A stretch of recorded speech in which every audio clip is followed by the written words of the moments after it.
네, 귀한 우리 서론의 말씀으로 전체적인 총괄을 서론을 다 해주셔서 정말 감사합니다. 우리가 창세기 3장을 통해서 이미 하나님의 길이 있고 사단의 길이 있다. 이 세상에는 타락한 사람, 하나님이 없는 사람의 걸어가는 길이 있는 것이죠. 그리고 하나님의 길이 있는데 그 하나님의 길을 걸어가는 사람이 어떻게 걸어가야 되는가 하는 것인데요. 특별히 창세기 4장에서는 하나님 앞에 예배하러 나왔는데 그 예배가 어떤 예배여야 되느냐, 그러니까 우리에게 하나님을 찾는 그 예배가 어떤 예배가 되느냐 하는 것을 가르쳐 주는데, 과연 우리는 지금 현대 예배하고 있는데 어떤 예배인가를 알기 위해서 아벨과 가인의 제사를 정확하게 알아가는 것이 바람직하다 하는 것을 정금 목사님께서 아주 자세하게 가르쳐 주면서 우리는 아벨의 길을 가야 된다고 말씀을 해 주셨습니다.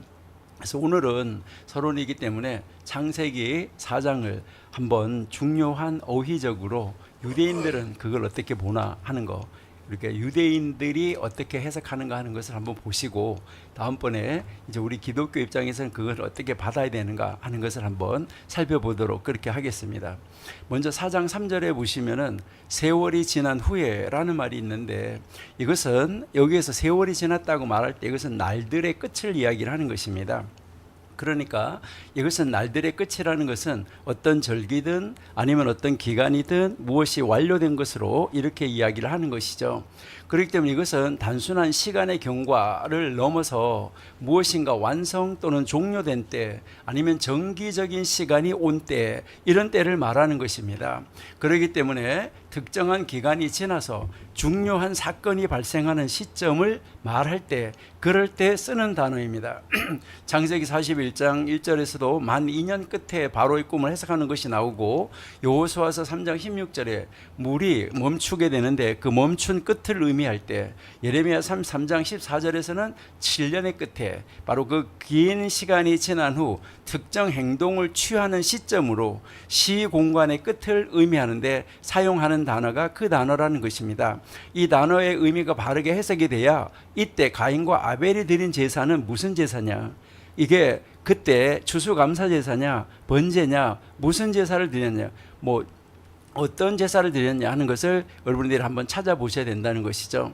그 다음 이제 거기에서 보시면 제물을 삼아라고 이야기를 하는데, 이 제물이라는 말은 선물이라는 말도 되고, 특별히 이제 레위기 2장에서 소제라고 말할 때 소제라는 단어와 같은 단어입니다. 이 민하라는 단어인데 이것은 아주 특별한 그런 의미가 있기 때문에 이때 여기에서 드려진 제물에 대해서 어떻게 평가하느냐에 따라서 이것은 굉장히 많이 달라질 수 있다는 것인데, 이 민하라는 단어는 소제라는 단어로 쓰이지 아니하고 제물이라는 단어로 쓰일 때, 이럴 때는 이 제물이라는 단어로 쓰일 때는 그냥 단순한 제물만을 말하는 것이 아니라 마음가짐, 그 마음가짐, 그리고요 마음의 태도와 깊이 연관된 그런 선물, 그런 제물을 말할 때 쓰이는 단어입니다. 그러니까 단순한 제물이 아니라 마음을 담은 제물이라는 이런 의미를 가지고 있습니다. 그래서 여기에서 우리가 보면 가인의 제물, 아벨의 제물을 이야기를 할 때 어떤 마음이 담겨져 있었나 하는 것을 우리가 알 수 있다 하는 것이죠. 그렇기 때문에 전 목사님께서 말씀하신 대로 히브리서나 이제 요한서신이나 유다서나 이런 데서 이야기를 할 때 이제 이 가인과 아벨을 평가하는 것을 우리가 잘 볼 수 있다는 것이죠. 그러니까 거기에서 어떤 마음이 있었냐 하는 것입니다. 그렇기 때문에 이 4장 3절은 단순한 제물의 드림 사건이 아니라 하나님께 드리는 제사와 그 예배의 본질이 사람의 어떤 성취함 아니면 물질에 있지 아니하고 마음의 진정성과 준비된 헌신에 있다 하는 것이죠. 그러니까 어떻게 준비하느냐 하는 것이 굉장히 중요하다는 것이고요. 5절 한번 가볼게요. 5절에 보시면은 받지 아니하셨다 하는데, 여기에서 받다 안 받다 이 단어는 사실은 응시하다, 바라보다, 주의를 기울이다 이런 뜻입니다. 그러니까 하나님이 가인과 가인의 제물, 아벨과 아벨의 제물, 요 과자가 굉장히 중요합니다. 그러니까 가인과 그의 제물, 또 아벨도 아벨과 그의 제물, 이렇게 이야기를 하고 있습니다. 그래서 이것은 그 제물 앞에 그 그 사람 본체가 있었다는 것인데, 이것을 유대교 같은 경우에서는 하나님이 가인의 제물을 바라보지 아니하셨다 하는 것은 하나님이 인간의 제사를 받으신다 하는 것을 정확하게 보여주고 있다는 거죠.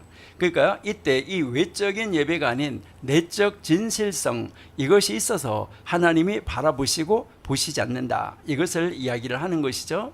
그래서 탈무드에서도 그들이 이야기하는 걸 보면 하나님께서 예배자의 동기, 예배자의 진성성에 따라서 예배를 받으신다라고 이야기를 하고 있습니다.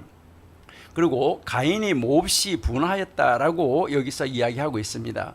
여기에서 이 분하다 하는 말은 사실은 화를 내다 하는 말인데, 이것은 불타오르다 하는 이런 뜻을 가지고 있습니다.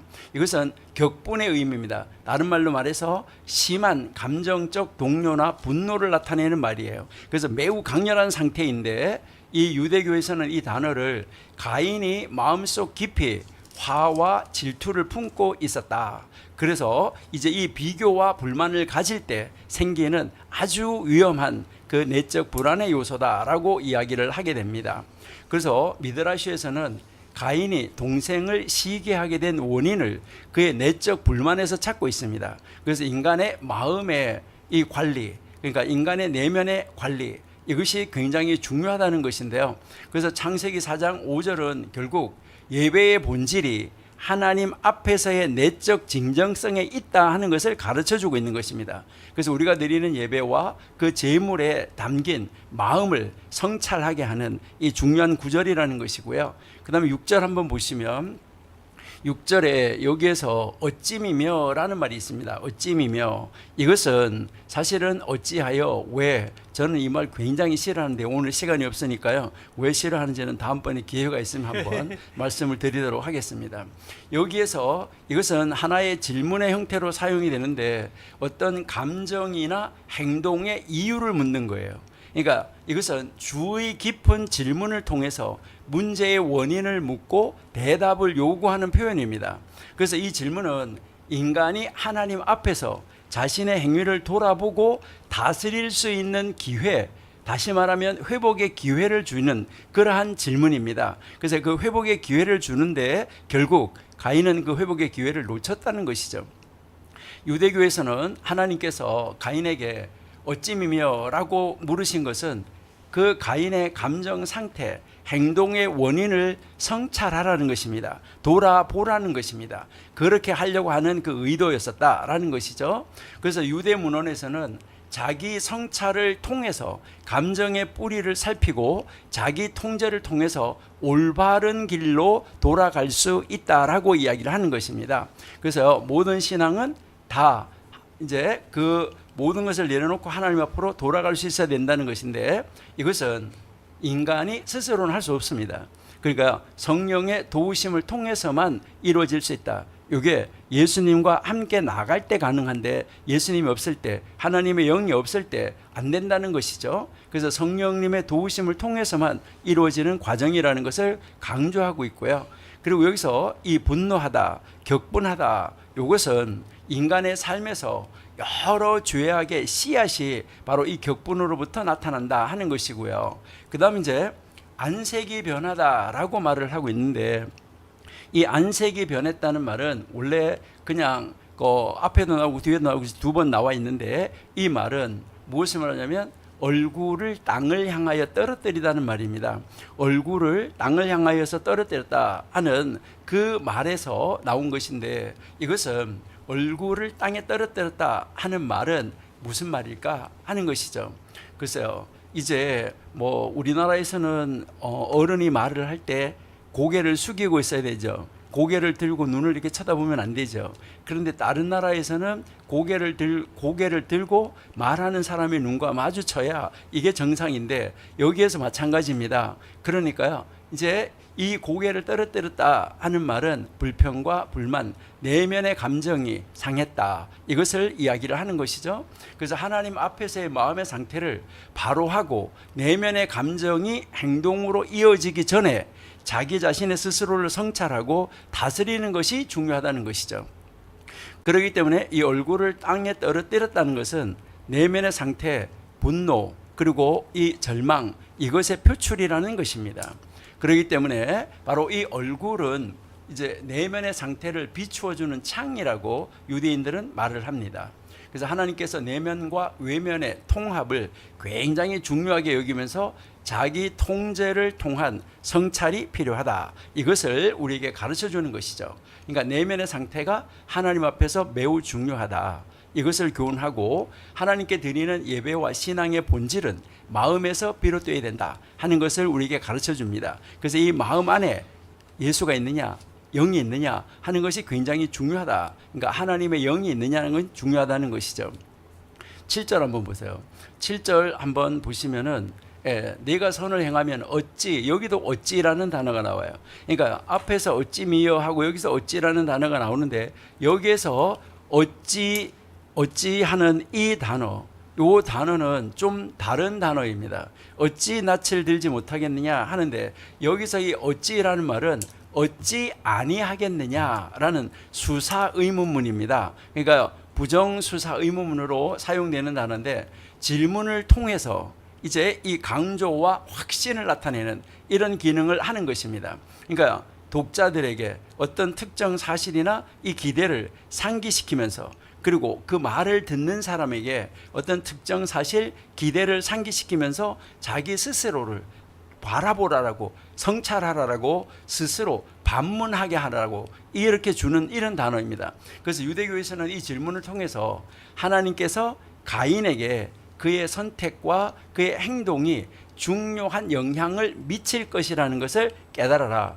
그러니까 인간이 스스로 자기 행동을 성찰하도록 지금 하나님이 인도해 가고 있는 말입니다. 다시 돌아서라는 것이죠.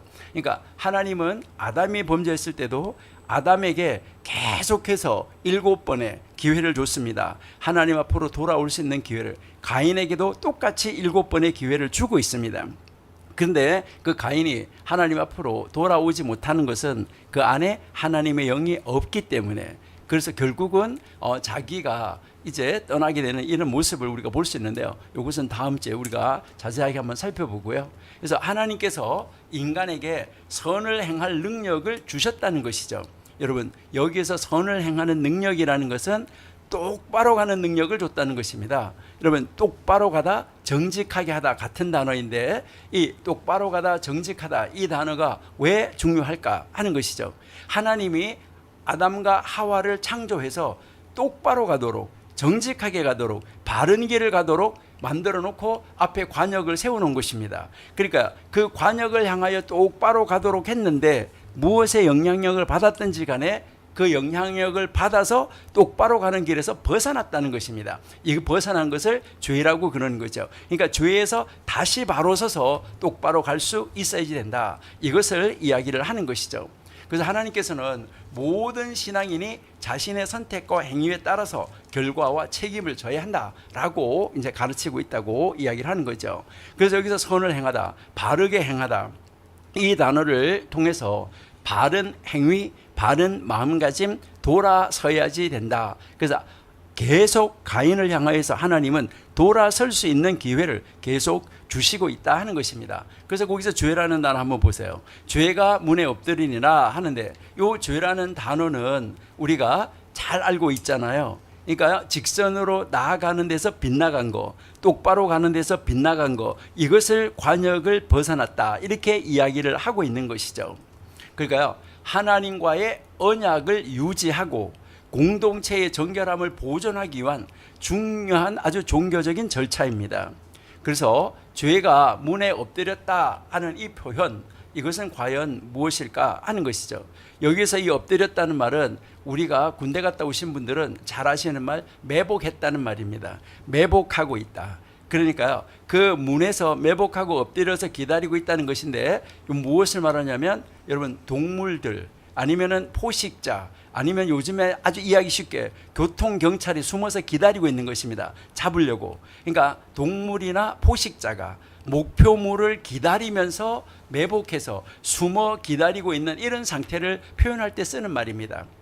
이 말은 위험이 가까이 있다는 것을 이야기하는 것입니다. 가인아, 너에게 이런 위험이 가까이 와서 매복하고 있다. 그러니까 이 죄와 이 유혹을 피할 수 없는 인간의 한계를 인정하라. 그 유혹을 다스리려는 너가 무엇을 하려고 하는 이 경각심을 깨우치고 바른 길로 돌아서라는 것이죠. 그래서 죄가 끊임없이 인간을 시험하고 있다 하는 것을 가르쳐 주는 것입니다.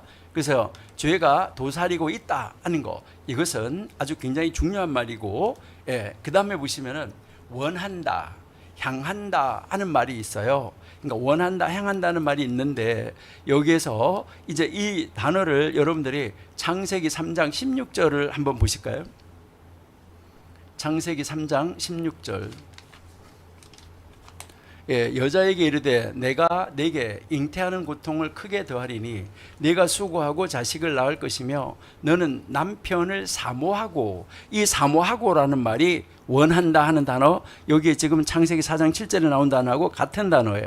그 다음에 남편이 너를 다스린다 할 때, 여기서 그 죄가 너를 다스린다, 다스린다고 할 때 이 다스린다는 단어가 같은 단어예요. 사모하는 것과 다스린다는 단어. 그래서 창세기 3장 16절과 4장 7절을 여러분이 비교해 보면 정확하게 알 수가 있는데, 여기에서 이 원한다는 말은 단순한 욕망을 넘어서 상대방에 대한 의존성, 강력한 감정적 끌림, 끌어오름, 이것을 이야기를 하는 것입니다. 그러니까요, 이것은 그러한 유혹이 왔을 때, 우리 앞에 그런 덫이 놓였을 때, 이것은 거절할 수가 없고 정말 넘어갈 수밖에 없는 그러한 그 원함, 이것을 이야기를 하는데, 그런 원함이 있을지라도 뭐 할 수 있다는 거죠? 다스릴 수 있다는 것입니다. 그러니까요, 이제 이 욕망을, 바로 그것을 다스릴 수 있는 능력을 하나님이 누구에게 줬냐면 가인에게 줬다, 이것을 이야기를 하고 있습니다. 그런데 너에게 그런 능력이 있는데, 여기에서 이 다스린다는 말은 주관한다 하는 말인데요, 여기에서 우리에게 가르치는 이 말은 인간이 본성적으로 악한 충동을 느끼고 그 악한 충동과 겹쳐지는 이러한 죄의 원함이 다가왔을 때, 그 죄의 원함을 우리가 물리치려고 하면 어떻게 해야 되냐? 이게 말씀을 통해서 물리칠 수 있다는 것입니다. 그런데요, 하나님의 말씀을 통해서, 다시 말해서 또 율법을 통해서 하나님의 법을 알 때 안 돼 하는 것, 이것을 통해서, 또 성령님의 도우심을 통해서 예수 그리스도의 피가 있음으로 말미암아 우리가 이길 수 있다라고 이야기를 하고 있습니다. 그렇기 때문에 여기에 우리는 우리가 유대교에서나 우리 기독교에서나 죄를 다스리는 것이 인간의 성숙과 인간의 이 신앙의 결단을 우리에게 보여주고 있는 것이다. 그러니까 죄와 맞서서 싸우고 자신의 내면을 바르게 통제해서 똑바른 길, 정직한 길, 하나님의 세워놓은 길을 가느냐, 빗나가느냐, 여기에서 이 두 길이 완전히 갈라진다는 것을 오늘 우리에게 가르쳐주고 있습니다. 그러므로 이제 우리가 이번 이제 이 창세기 4장에 정말 이 두 길을 통해서 내가 하나님 앞에 나아가는데 나는 어떤 길에 서 있는가, 그리고 나는 정말 하나님이 기뻐하시는 길, 하나님이 나를 세워서 바로 똑바로 가도록, 직선으로 가도록 만들어 놓은 그 길을 가고 있는가, 나의 예배는 어떤 예배의 길로 가고 있는가, 우리 계속해서 다음 주, 또 다음 주, 그 다음에 우리의 아벨의 길, 가인의 길을 우리가 구체적으로 한번 살펴보면서 내가 가는 길, 정말 하나님이 기뻐하시는 길인가를 찾아 나갈 수 있는 우리가 되었으면 참 좋겠습니다. 예.